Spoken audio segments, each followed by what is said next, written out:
আমি একটু ট্রাস্টের বিষয়ে আপনার সাথে আসি। ট্রাস্ট মানে হচ্ছে বিশ্বাস, আস্থা। তো আপনার কার কার উপর বিশ্বাস ছিল, আস্থা ছিল যে আপনার কাজটা ঠিকঠাক ভাবে হয়ে যাবে?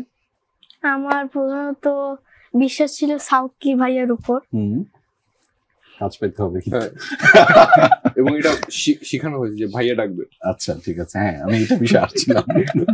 তারপরে আর কার উপরে আস্থা ছিল? তারপর হলো এখানে যে ক্যামেরাম্যান ছিল তার উপরও। আচ্ছা আচ্ছা। আর হলো আমার বাবা মা দুজন, তাদের উপর। আচ্ছা, তাদের উপরে। কিন্তু তাদের সাথে আপনার তো অংশ কম ছিল, বরং তাদের চেয়ে অন্যান্য সবার সাথে বেশি ছিল।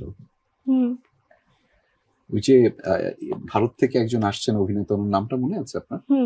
শাশ্বত চট্টোপাধ্যায়। ও বাবা, আচ্ছা। ওনার সাথে কাজ করার অভিজ্ঞতাটা কেমন সেটা একটু আপনি আমাকে বলেন। হ্যাঁ, আমি গর্বিত যে হলো আমি ওপার বাংলার শাশ্বত চ্যাটার্জির সাথে কাজ করতে পেরেছি।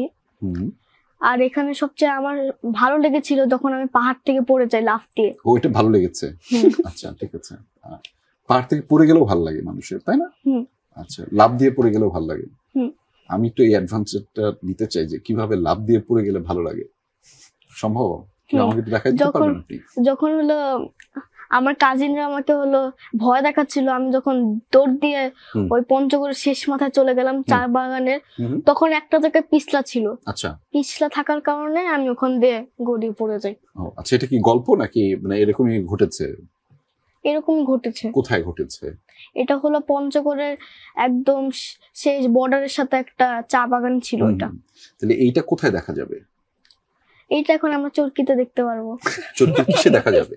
গুলমোহরের ভিতরে। গুলমোহরে দেখা যাবে, এক্স্যাক্টলি। সো এইটাই আসলে জানতে চাচ্ছিলাম এতক্ষণ ধরে। এই যে ঘটনা ঘটলো যে আমাদের অর্নিল পড়ে গেল, পিছলা খেয়ে পড়ে গেল না কিভাবে পড়ে গেল, কাজিনদের পাল্লায় পড়ে কোথাও একটা চা বাগানে গেল এবং সেখানে গিয়ে যে পড়ে গিয়েছে, এটা দেখা যাবে হচ্ছে গুলমোহরে।